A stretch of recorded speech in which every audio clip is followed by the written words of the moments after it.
can you tell us your name and which town, village do you live in the Gambia?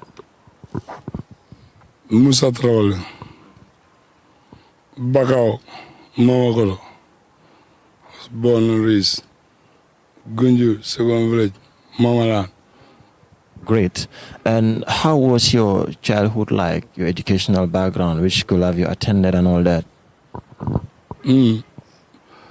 I got nothing but like post-traumatic stress, like childhood trauma.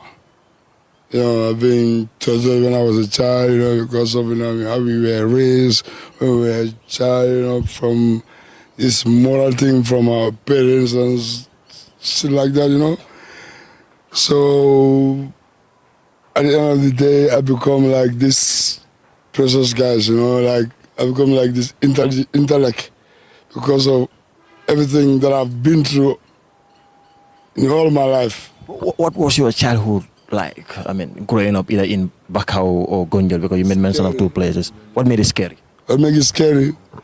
Hey, my father was so proud of me that he was not expecting nothing he wasn't expecting nothing like that was negative about my life. He was expecting like only positive things in my life. You know what I mean? So he was torturing me so hard that I end up being like fucking tortured motherfucker. That was it.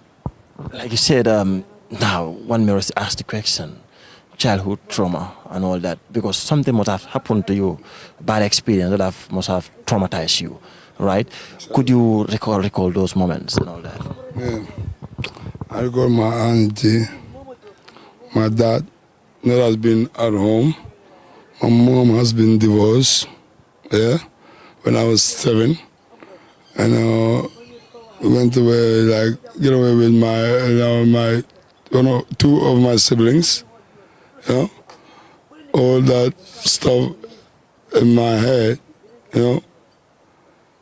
and all those moments that I was encountering create a lot of trauma in my fucking head.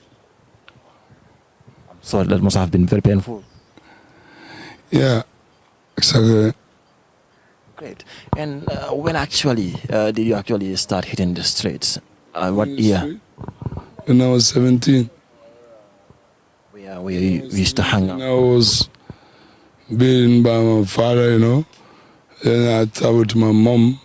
My mom has been taking care of me, paying school for me. When my father was standing there, bragging like, oh man, your mother is like trying to fight against, my mom was trying to fight against him. So he was trying to be like the man when my mother could, already handled the situation. So my mother has been taking care of me.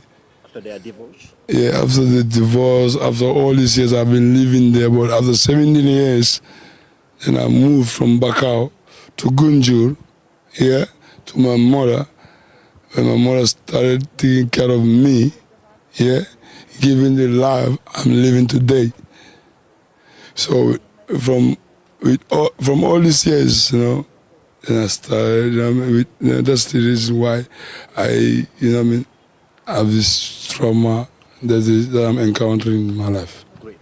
And now the issue of drug comes in. Sometimes some people think that when you got stressed, maybe when you smoke, it tastes and all that.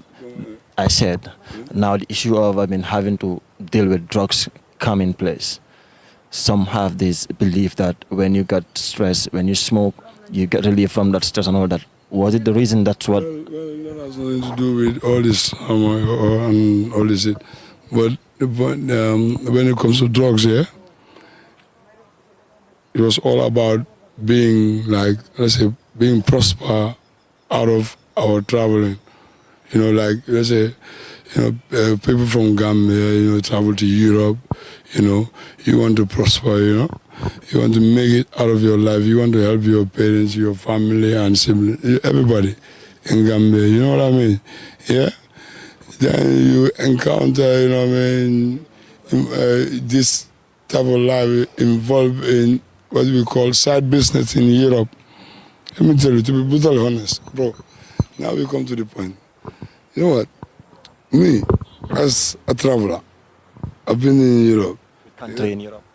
Norway, Oslo, we live in Oslo, Bærum, Stavanger, Stokke, Sandefjord, Tonsberg, yeah, etc.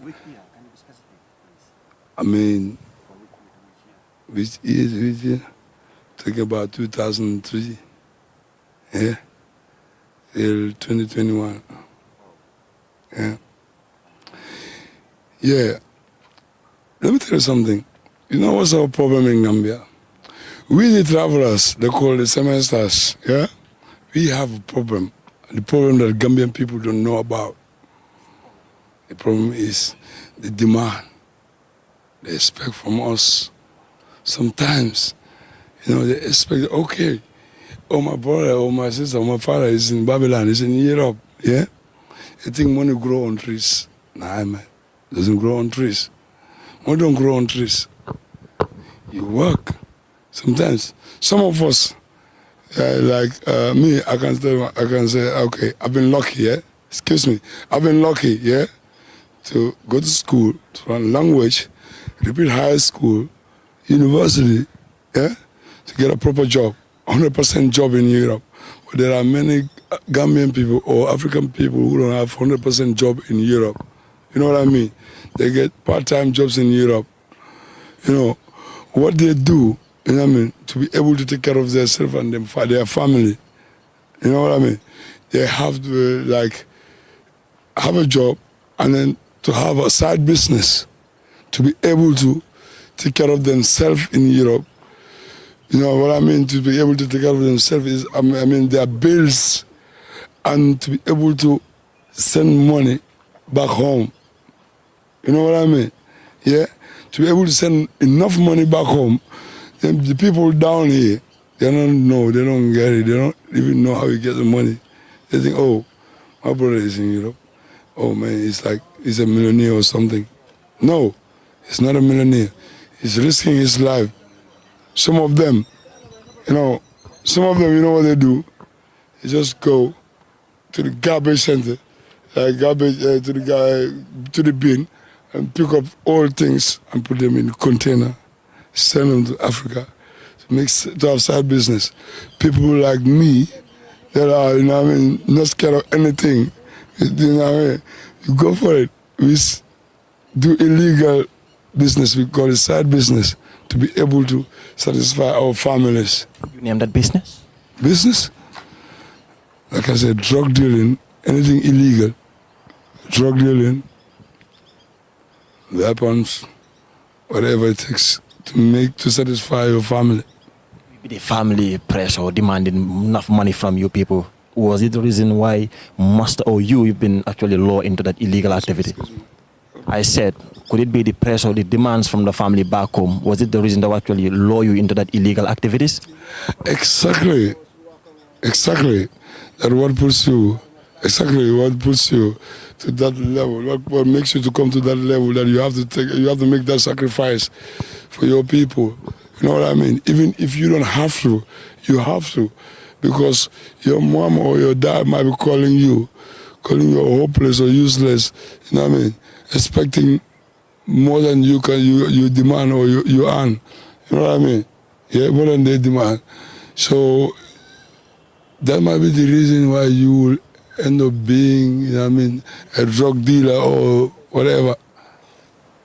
Yeah. And now were you deported? Me? Out of curiosity.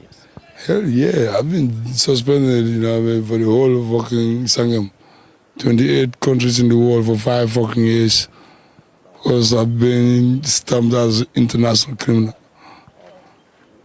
When did you actually come to the game? Was it 2021? 2021. Okay, good. And now when you came in, how was life for you at the beginning? Yeah, I was having some high expectation from what I've left behind because of coronavirus. All the shipments have been cancelled and everything. I was lucky that, I didn't go crazy because I don't, take it like personally or something. It's like the end of my life. You know what I mean? So I just let it go. Kept moving on, working, using my talent, my education, I mean, to earn more money down in Gambia. And still alive, I'm living. Were you doing any other sort of business since you landed there? You already knew that you've been banned to enter the 28 countries in Europe and all that. Were you able to create something for yourself back here? I've started to work here, but I stopped working because the money I used to earn without working is more than what I'm earning in Gambia. You know what I mean? Me, I earn more money than any job can give me in Gambia. That any job can pay me in Gambia. Your families, like you said, some of them were demanding a lot of money from you. When they deported you, how did they receive you? Me? Yeah, with all arms. They receive me with all arms because they don't expect nothing negative from me. Because I've been doing it for my family all these years. I've been away. You know what I mean?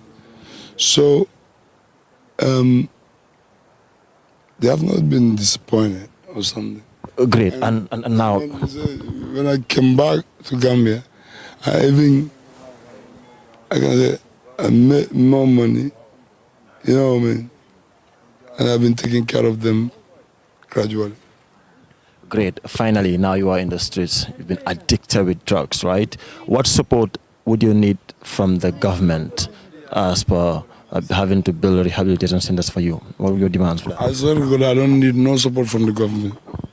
Let me tell you something. I don't need no support from the government because the government, they cannot even help. They can't even help themselves before they can help me. How? You're asking me how? Didn't the government see what the fuck is happening here? Do you think of leaving the streets and, of course, having to make sure that, drug is actually eradicated in this country? Eradicated? How can this be eradicated here? Even the previous government has been fucking dealing drug. It's become a drug center. Guinea-Bissau, Gambia is a drug center. It's become a checkpoint. What they have to do for the youth of the Gambia is to, to prevent them, is to help them. Not to be fucking selfish, helping themselves and dealing drugs and then,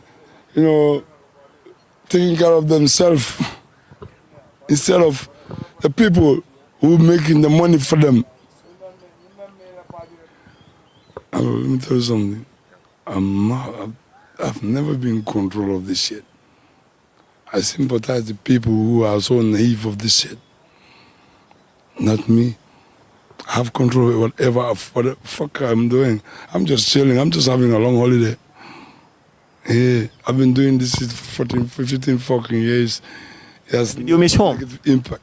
Home? Where do you call home? Well, a week ago.